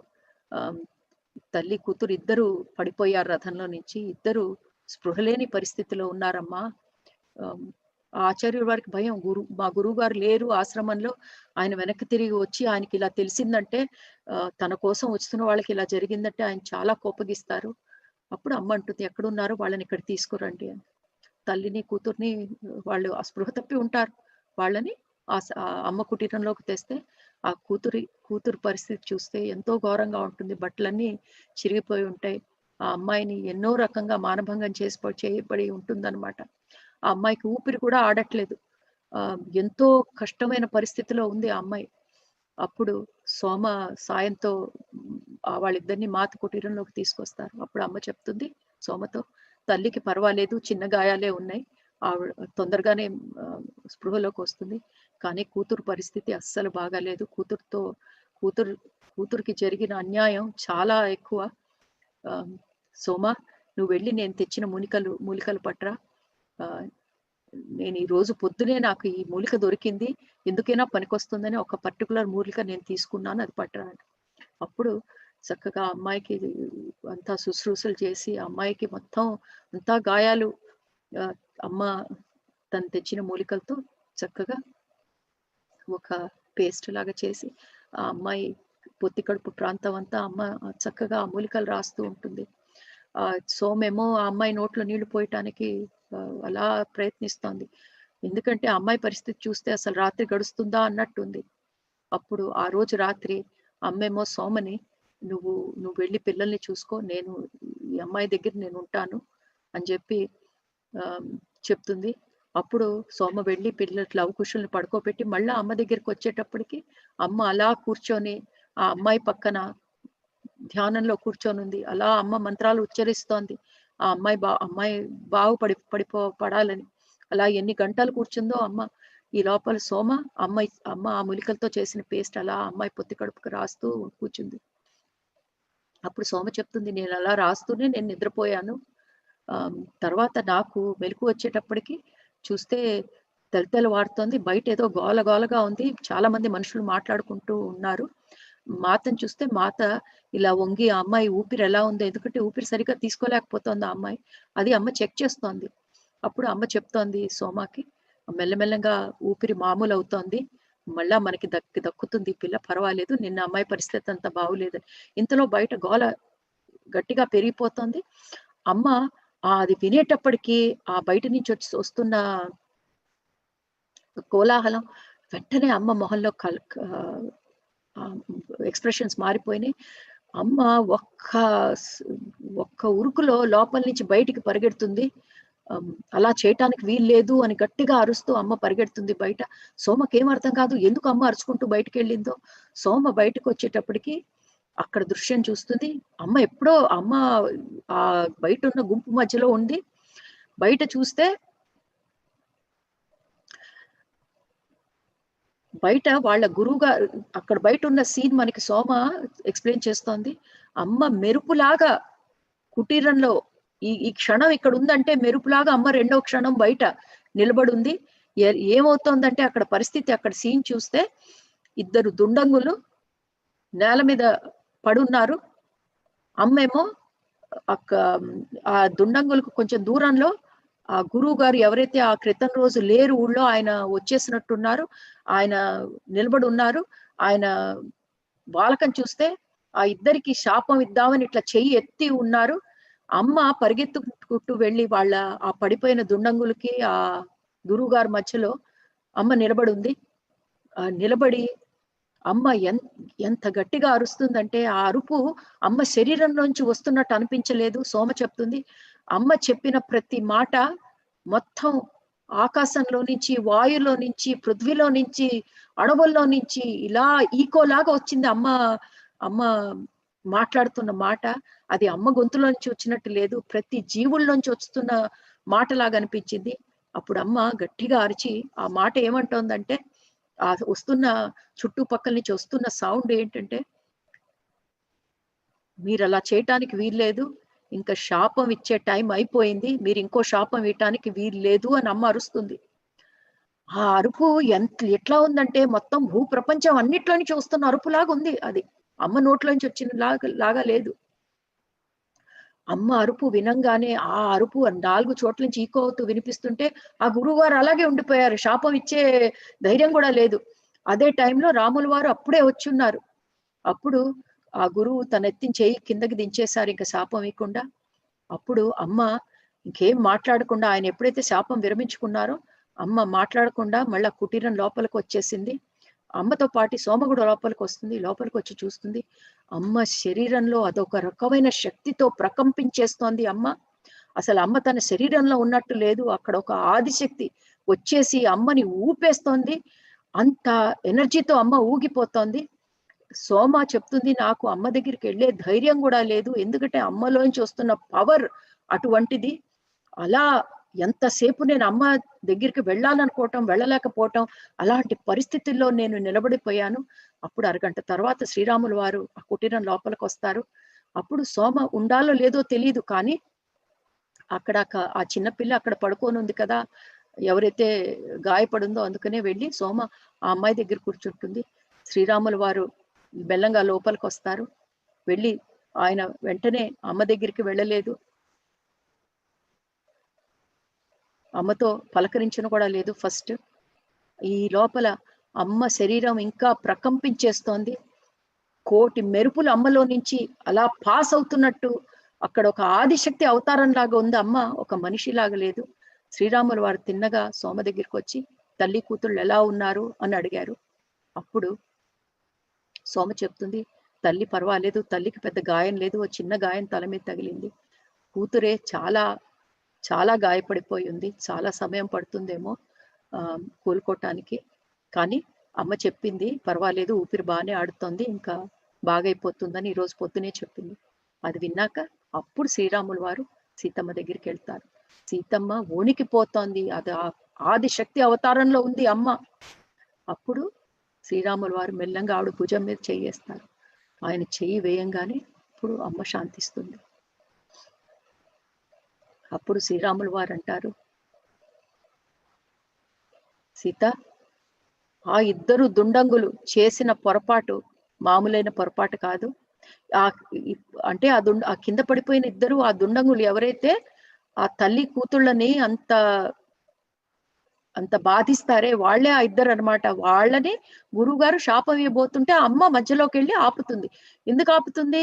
ఎందుకంటే ఇంతకు ముందు కూడా మనకి తెలుసు, అమ్మ ఈ భూమి మీద వచ్చిన ఒక పని ఏంటంటే ఈ శాపం పరంపర ఇది ఆపాలని. ఈ మనుషులు కోపంలో వచ్చి శాపాలు ఇయటం, తరతరాలకి అది ఉండిపోవటం అనేది అది ఆపటం కూడా అమ్మ భూమి మీదకి రావటంలో ఒక పర్పస్. సో అందుకనే మళ్ళా అదే జరుగుతుందని చూసేటప్పటికి అమ్మ వెళుతుంది అక్కడికి. మళ్ళా మనం గుర్తు చేసుకోవాలి, ఎప్పుడైతే భృగ మహర్షి నారాయణుడికి శాపం ఇస్తారో అప్పుడు భార్గవి కూడా ఒప్పుకుంటుంది ఆ శాపం. కానీ ఇంకా వైకుంఠానికి వెళ్ళేటప్పుడు ఖ్యాతి అమ్మవారు భార్గవికి చెప్తుంది, ఇలా ఈ శాపాలు ఇయటం ఋషులు ఆపాలి, అది నువ్వు నారాయణ వారు మళ్ళా జన్మ తీసుకున్నప్పుడు మీరు ఆపండి అని. అమ్మకి ఆ రెస్పాన్సిబిలిటీ ఉంది, అది అమ్మ పూర్తి చేసుకోవాలి. అందుకనే అమ్మ బయటికి వెళ్ళి అది ఆపుతున్నప్పుడు మొత్తం సృష్టి అంతా అమ్మతో పాటు ప్రకంపించింది. ఎందుకంటే అది అమ్మ సీతమ్మ వారు భార్గవి రూపంలో ఉన్నప్పుడు తల్లి ఖ్యాతికి ఇచ్చిన మాట అది. ఆ మాట తీర్చుకుంటోంది అమ్మ. అందుకనే మొత్తం సృష్టి ప్రకృతి అన్ని సాక్షిగా అమ్మ చెప్పిన మాట ప్రకంపిస్తున్నాయి. సో అది ఆ అమ్మ ఎనర్జీ, అదంతా అమ్మ ఇచ్చిన మాట నిలబెట్టుకోవటం, అది పూర్తి చేయటం, ఆ రూపం అది అమ్మది. సో ఇప్పుడు శ్రీరాముల వారు సీతమ్మకి చెప్తున్నారు, వాళ్ళిద్దరూ చేసిన దానికి వాళ్ళకి శిక్ష పడుతుంది. కానీ బయట గురువుగారితో నేను చెప్పాను, మీరు శాపం వేయకపోయినా పర్వాలేదు, రాజుగా నేను చూసుకుంటాను. కానీ పిల్ల మీద జరిగిన అత్యాచారం ఏదైతే మానభంగం అమ్మాయికి జరిగిందో అది మాత్రం బయట ఎవరి దగ్గర ఎత్తలేదు. సీత, నువ్వేం చేశావో నువ్వు కరెక్ట్ చేశావు. నువ్వు ఆ దుండంగులు చేసింది మహా పొరపాటైనా ఆ గురువు గారు శాపం ఇవ్వకుండా నువ్వు ఆపావు. ఒకప్పుడు శాపాలు అవసరం, న్యాయం జరగాలంటే అది చాలా ఇంపార్టెంట్. కానీ సీత, ఆ సమయం అయిపోయింది. శాపం వల్ల న్యాయ పరిపాలన అవసరం అయిపోయింది. కోపంలో చాలా మంది ఎన్నెన్నో శాపాలు ఇచ్చారు, కానీ అది కోపంతో ఇచ్చారు కానీ న్యాయంతో ఇవ్వలేదు అని రాముల వారు కూడా సీతమ్మ చేసింది కరెక్ట్ అంటారు. అప్పుడు సీతమ్మ అంటుంది, అవును, ఆ అమ్మాయి ఎంతో అత్యాచారానికి గురైంది అని ఆ పిల్ల వంక చూపి చెప్తుంది అమ్మ. కానీ నేను ఆ అమ్మాయికి ఎన్నో సపర్యాలు చేశాను, ఎన్నో ట్రీట్మెంట్లు చేశాను. ఆ అమ్మాయికి ఎప్పుడైతే మెలకు వస్తుందో ఆ అమ్మాయికి ఏమీ గుర్తుండదు. అదే కాదు, ఆ శరీరంలో కూడా ఎటువంటి గాయపు ఛాయలు కూడా ఉండవు. వాడి తల్లికి కూడా గుర్తుండదు ఏం జరిగిందో, ఆ దుండంగులు వాళ్ళిద్దరితో ఏం చేశారో ఏమీ ఉండదు. చక్కగా అయిపోతారు రామా వాళ్ళు ఎవ్వరికి తెలియదు వాళ్ళకి ఏం జరిగిందో. అంటే అమ్మాయికి మానభంగం జరిగిందన్న విషయం ఎవ్వరికి తెలియదు. ఎందుకంటే అమ్మ చేసిన ట్రీట్మెంట్ తో శారీరకంగా మానసికంగా కూడా అది వాళ్ళ శరీరాల్లోంచి మానసిక దాంట్లోంచి వెళ్ళిపోయినాయి. చక్కగా ఆ తల్లి కూతురు వెనక్కి వెళ్ళి ఆ కూతురు పెళ్లి ఘనంగా చేసుకుంటారు అని రాముల వారితో చెప్తుంది అమ్మ. కానీ అమ్మ మనసులో బాధ, ఒక ఆడపిల్ల మీద, ఆ అమ్మాయి అసలు ఏ తప్పు చెయ్యని ఒక ఆడపిల్ల మీద ఇలాంటి అఘాయిత్యం జరగటం, అత్యాచారం జరగటం ఎంత తప్పు. ఆ అమ్మాయి తప్పు లేకుండా జరిగిన దానికి అదే సమాజానికి తెలిస్తే ఆ అమ్మాయి జీవితం నాశనం అయిపోతుంది. ఎందుకంటే నలుగురు నానా మాటలు అంటారు. కానీ ఇదే న్యాయం రామా అని అడుగుతుంది. అప్పుడు చూడండి, అంటే అప్పటి నుంచే మొదలవుతోంది ఇది. అప్పుడు శ్రీరాములు వారు అంటారు, అజ్ఞానం సీత, అజ్ఞానం పోగొట్టాలి, దానివల్లే మనం మనుషుల్ని బయటికి తీసుకురాగలం అని శ్రీరాముల వారు సీతమ్మతో అంటున్నారు. ఇంతకు ముందు కూడా ఇలాంటివి జరిగినాయి, కానీ అప్పుడు అది కామంతో చేసిన పనులు. కానీ ఇప్పుడు జరిగింది కామంతో చేసింది కాదు. ఈ పిల్లతో ఈ దుండంగులు ఇది ఎందుకు చేశారంటే వాళ్ళ ఆ పిల్ల తండ్రితో వైరం ఉంది, ఆ విరోధం ఉంది. ఆ వైరం తీర్చుకోవటానికి ఆ కూతురు మీద ఇలాంటి ప్రవర్తన ఎందుకు, రివెంజ్ తీసుకోవటానికి. సో ఈసారి చేసింది ఆ ఆడపిల్ల మీద జరిగింది కామంతో కాదు, తండ్రి మీద ఉన్న కోపం కూతురు మీద తీసుకున్నారు. ఇప్పుడు ఈ గురువు గారు కనుక ఆ ఇద్దరు దుండంగులకు కూడా శాపం ఇస్తే ఏం చెప్తాడు, మీ కూతుళ్ళకు కూడా ఇలాంటి బాధే వస్తుందని చెప్తాడు. ఆ దుండంగులు చేసిన తప్పు వలన వాళ్ళ పిల్లలు బాధపడతారు, అది జరగకూడదు. తండ్రి చేసిన తప్పుకి వాళ్ళ కూతుళ్ళు ఎందుకు బాధపడాలి, నువ్వు మంచి పనే చేశావు సీత అని చెప్పి అప్పుడు రాముల వారు అంటారు, ఆ రోజు రావణాసురుడు ఎన్నెన్నో దుష్ట ఆలోచనలతో ఈ భూమి అంతా నింపేశాడు. అవి ఇప్పుడు కూడా మనం చూస్తున్నాము దాని ఎఫెక్ట్. ఇప్పుడు ఈ దుండంగులు ఇలా ప్రవర్తించారంటే ఆ రోజు రావణుడి నెగటివ్ థాట్స్, నెగటివ్ ఆలోచనలు, నెగటివ్ శక్తి వల్లనే మనం మెల్లంగా చూస్తాము. మనిషి మెల్లంగా ప్రకృతిని అధిగమించాలని చూస్తున్నాడు. ప్రకృతినే కాదు, స్త్రీని కూడా అధిగమించాలని చూస్తున్నాడు. రాబోతున్న చీకటి రోజులకి ఇదే మనకి సంకేతం. కానీ అది కూడా ఎక్కువ కాలం ఉండదు సీత. ఈ కాలచక్రం ఏదైతే మనం అనుకున్నామో, ఈ కాలచక్రం తిరుగుతున్నప్పుడు మళ్ళా సమయం వస్తుంది, ఎప్పుడైతే మానవాళి ఇందులో నుంచి బయటికి పడుతుందో, బయటపడి ఆ ముందు విలువలు మళ్ళా మానవాళికి వెనక్కి వస్తాయి అని చెప్తారు రాములు వారు. అప్పుడు ఇలా చెప్తూ రాబోతున్న కాలంలో మనుషులు ప్రకృతినే కాదు స్త్రీల మీద కూడా ఎంతో అత్యాచారాలు చేస్తారు.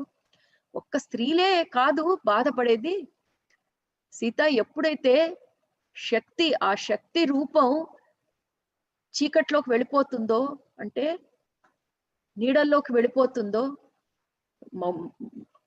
డివైన్ ఫెమినిన్ ఎనర్జీ ఎప్పుడైతే వెనక్కి వెళ్ళిపోతుందో అప్పుడు మొత్తం ప్రకృతికే నష్టం అని శ్రీరాములు వారు చెప్తారు. స్త్రీల మీద అత్యాచారం జరగటం వలన మొత్తం శక్తే వెనక్కి వెళ్ళిపోతుంది చీకట్లోకి, లేకపోతే వెలుగులోకి ఉండకుండా వెనక్కి వెళ్ళిపోతుంది. దీని వలన మొత్తం ప్రకృతి సఫర్ అవుతుంది, బాధపడుతుంది. కానీ రాబోతున్న రోజుల్లో, వస్తున్న రోజుల గురించి చెప్తున్నాడు, మనుషులకి ప్రకృతికి మధ్యలో ఉన్న గ్యాప్ పెరిగిపోతూ ఉంటుంది. అది మనం చూస్తాము. మనుషులు ప్రకృతిలో ఉన్న దైవత్వాన్ని మర్చిపోతారు. మనుషులే మర్చిపోవటం కాదు, ప్రకృతి కూడా తన దైవత్వాన్ని తనే మర్చిపోతుంది. అంత జ్ఞానం ఏదైతే నదులకి తన దైవత్వం ఇన్నాళ్ళు తెలుసు, చెట్లకి తెలుసు, ఏమిటి కొండలకి తెలుసు, అవి కూడా తన దైవత్వాన్ని తన జ్ఞానాన్ని తను మర్చిపోతాయి. రాబోతున్న కాలంలో మొగాళ్ళు మర్చిపోతారు.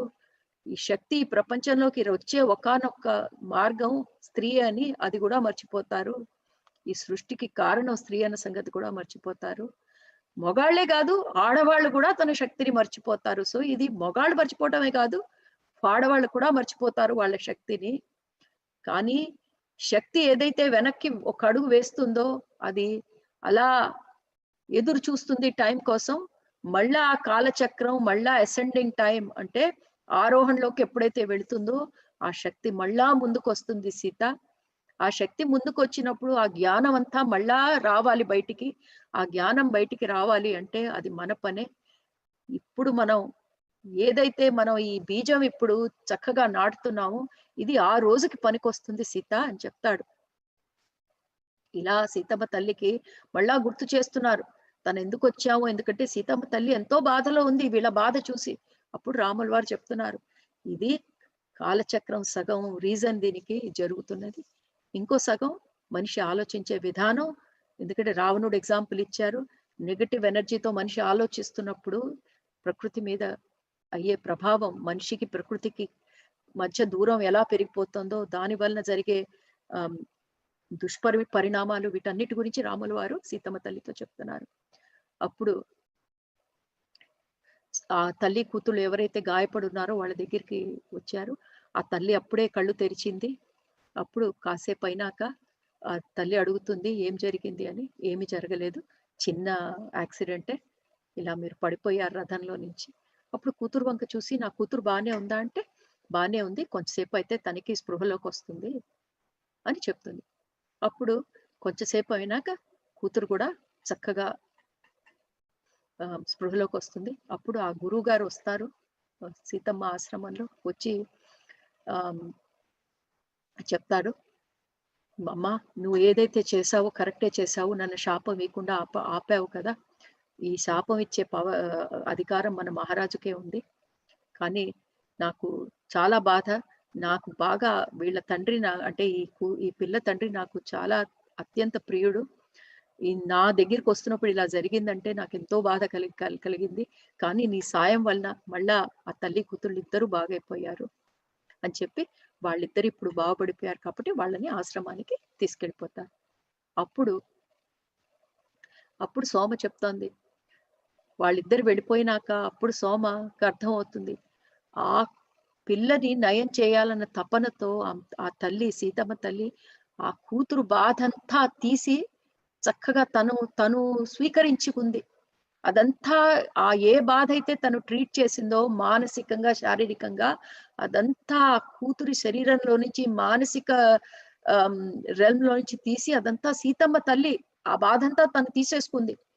అందుకనే మాత సీతమ్మ తల్లి ఆ గురువు గారు ఎప్పుడైతే వీళ్ళిద్దరిని నేను ఆశ్రమానికి తరలించేనా అంటే తీసుకెళ్ళిపోమంటుంది. ఎందుకంటే అమ్మకి తెలుసు ఇంకా తను తీసుకున్న బాధ అదంతా ఇంకా పైకి వస్తుంది తన శరీరంలో అని. ఇప్పుడు సోమ చెప్తుంది, వాళ్ళిద్దరు వెళ్ళిపోయినాక ఆ తల్లి కూతుళ్ళు తర్వాత సీతమ్మ పడిన బాధ విపరీతమైన నొప్పితో, ఇంకా ఒకటి కాదు ఎన్నెన్నో బాధలతో అమ్మ ఆ తీసుకున్న బాధంతా అమ్మ పడుతోంది. అప్పుడు సాయంత్రం ఇంకా సోమ చూడలేకపోతోంది తల్లి బాధంతా అని.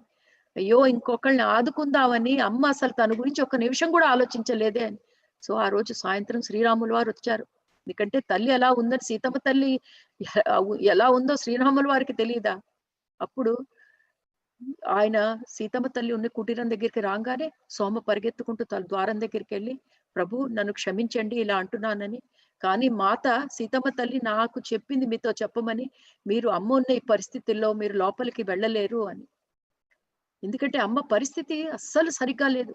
సో సోమకు చెప్తుంది, శ్రీరాములు వారు వస్తే లోపలికి రానియద్దు నా ప్రస్తుత పరిస్థితుల్లో అని. అప్పుడు శ్రీరాములు వారు అంటారు, సోమా నువ్వు మామూలుగా ఈ మాట చెప్తే సీత చెప్పిన మాట నేను జవదాటను, కానీ ఈ ఒక్కసారి మాత్రం నేను నీ మాట వినలేను. తను పడుతున్న బాధ తను ఒక్కతే పట్టడానికి వీల్లేదు. ఈ బాధలో నేను తనతో పక్కన ఉండాలి, అప్పుడే తను ఈ బాధ ఓర్చుకోగలదు. కానీ అప్పుడు సోమ కనిపిస్తుంది, కరెక్టే, శ్రీరాములు వారు చెప్పింది కూడా కరెక్టే. ఆయన కళ్ళల్లో చూస్తే సీతమ్మ తల్లి కోసం అని ఎంతో ప్రేమ ఉబ్బికొస్తోంది.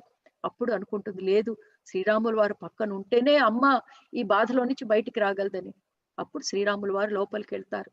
లోపలికి వెళ్తే సోమ బయటకు వచ్చేస్తుంది. అప్పుడు ఆ రాత్రంతా శ్రీరాములు వారు అక్కడే, అమ్మ తల్లి బాధపడుతుంటే తల్లి పక్కనే ఉండి ఆవిడ బాధ తగ్గించడానికి శ్రీరాములు వారు ప్రయత్నిస్తున్నారు. అప్పుడు సోమేమో అక్కడే ద్వారం దగ్గర వాళ్ళకి కావాల్సిన ఆహారం పెడుతుంది, కానీ ఎవ్వరూ ముట్టుకోరు.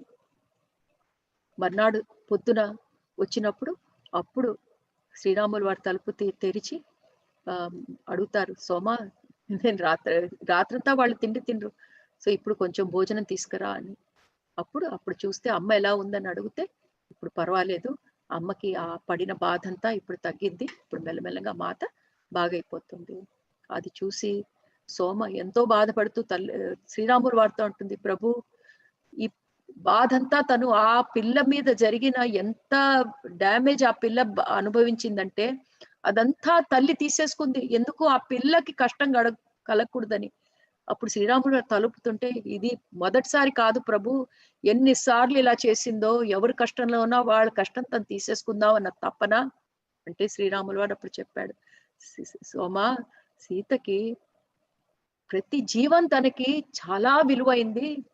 ఎన్నోసార్లు ఇలా అందరి బాధలు తీసుకుంటూ ఉన్నప్పుడు తన శరీరాన్ని వదిలేసి వెళ్ళిపోయే పరిస్థితులు ఎన్నో ఏర్పడినాయి. నేను ప్రతిసారి టైంకి వచ్చి ఆపాను ఆవిడ్ని వెళ్లకుండా. కానీ ఒకరోజు నేను ఇలా రాబోతున్న రోజుల్లో ప్రతిసారి నేను ఉండను కదా తన దగ్గర, ఒకరోజు నేను తన్ని ఆపలేకపోతాను సోమా అని ఎక్కడో చూస్తూ ఉండిపోతారు శ్రీరాములు వారు. ఆయన మొహంలో ఎంతో బాధ. అప్పుడు చెప్తారు, సోమా ఆవిడ లంకలో ఉన్నప్పుడు రావణుడి దగ్గర ఆవిడ పడిన బాధ నాకు ఇంతవరకు చెప్పలేదు. తను పడే ప్రతి బాధ తను ఎవరికీ చెప్పుకోదు, ఒక్క మాట పైకి రాకుండా నిశ్శబ్దంగా భరిస్తుంది. అందుకే ఈ ప్రపంచంకి ఎప్పుడు తెలియదు ఆవిడ ఈ భూమి మీద ఈ సృష్టిని చక్కగా సాగుతూ ఉండాలని ఆవిడ ఎన్ని త్యాగాలు చేసిందో ఈ భూమి మీద ఎవరికీ అర్థం కాదు అని చెప్పి రాముల వారు కొంచెంసేపు మాట రాదు. తర్వాత చెప్తాడు, ఆవిడ ఎప్పుడైతే ఇద్దరు దుండంగుల ముందు వాళ్ళకి శాపం ఇవ్వకుండా అలా చేతులు రెండు చాచి అమ్మ నిలబడుతుంది అనమాట వాళ్ళ దుండంగుల ముందు. ఎందుకంటే ఆ గురువు గారు శాపం ఇవ్వకూడదని అది గుర్తు తెచ్చుకొని శ్రీరాములు వారు అంటారు, అలా నిలబడి ఉంటే ఆవిడ కరుణ నాకు కనిపించింది, చేతులు రెండు ఇలా జాచి ఆవిడ ఇంకో శాపం అవ్వకూడదు, ఇంకో ఘోరం జరగకూడదని ఎంతో అడ్డుపడింది.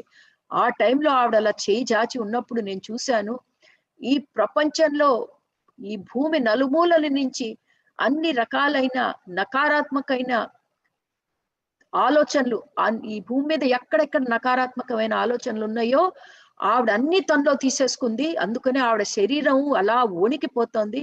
నేను చూశాను సోమా, ఆ నకారాత్మకమైన శక్తులన్నీ ఆలోచనలు ఈ భూమి మీద ఎవరెవరైతే ఎక్కడెక్కడి నుంచి నెగటివ్ ఎనర్జీస్ ఇస్తున్నారో అదంతా అమ్మ తనలో తీసుకొని అది తన శక్తితో అదంతా హరించింది.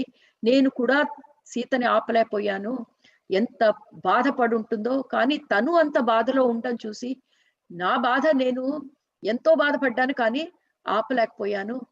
తను ఎంతో భరిస్తోంది ఈ భూమాత కోసం, ఎన్నెన్నో కష్టాలు తీసుకుంటోంది ఈ జీవుల కోసం, కానీ తన బాధ నేను పంచుకోలేకపోతున్నానే అని ఎంతో శ్రీరాముల వారు బాధపడతారు. అప్పుడు కొన్నాళ్ళ తర్వాత అమ్మ బాగైనాక శ్రీరాముల వారు అన్న మాటలన్నీ సోమ అమ్మతో చెప్తే అమ్మ అంటుంది, ఆయన అలాగే నా గురించి అంత గొప్పగా చెప్తాడు. నేను చేసింది 1000వ వంతు శ్రీరాములు వారు చేసిన దాంట్లో నేనేమిటి అసలు శ్రీరాములు వారి ప్రతిరూపాన్ని అంతేని చేసిందంతా చేస్తోందంతా ఆయన లీలలు. నేను నా మటుకు నా చిన్న భాగం నేను చేస్తున్నాను. ఆయన ఈ ప్రపంచానికి అన్నిటికీ ఆ ప్రేమ పంచి పెడుతున్నాడు అని చెప్పి తను శ్రీరాములు వారి గురించి చెప్తుంది. అప్పుడు సోమ అంటుంది, ఆహా ఏమి జంట, ఒకళ్ళ మీద ఒకళ్ళు ఎంత నమ్మకము, ఎంత ప్రేమ, అసలు మాటల్లో వర్ణించలేము. వాళ్ళ మధ్య ఉన్న ప్రేమ ఇంత కూడా ఈ భూమిలో కంటిన్యూ అయితే ఇంకా కష్టాలు ఎక్కడ కనిపిస్తాయి అని చెప్తుంది అనమాట. తర్వాత కొన్నాళ్ళ తర్వాత సోమ చూస్తుంది, తను అడవి నుంచి వచ్చేటప్పటికి 2 ఆడవాళ్లతో మాత మాట్లాడుతూ ఉంటుంది అనమాట. 2 యోగినులాగా ఉంటారు, కానీ సోమకి వాళ్ళని ఎప్పుడు చూసినట్టు గుర్తుండదు, ఎంతో అందంగా ఉంటారు. సరే మాత ఎంతసేపైనా మాట్లాడుతూనే ఉంది.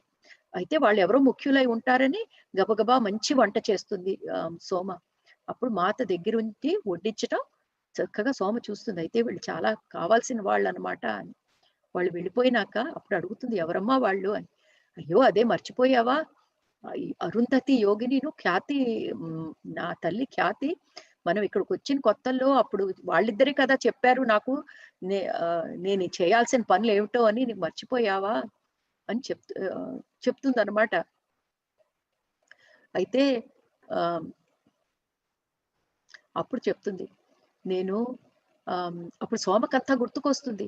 అప్పుడు సోమకి అది కూడా గుర్తుకొస్తుంది. వాళ్ళు చెప్తారు ఈ శాపాలన్నీ నువ్వు ఆపాలి సీత అని చెప్తారు కదా. అప్పుడు సోమ గుర్తుకొచ్చి, అవును కదా, అందుకే కదా అమ్మ ఇవాళ ఇది ఆపింది, ఎందుకంటే తన తల్లి ఖ్యాతి తన్ని అడుగుతుంది కదా అని అప్పుడు గుర్తుకొచ్చి అప్పుడు అడుగుతుంది తల్లితో, అమ్మా ఇంకా శాపాలు ఏమి ఉండవా, ఇంకా ఎవరిని ఏమి శాపాలు పెట్టరా ఎవరికి అంటే.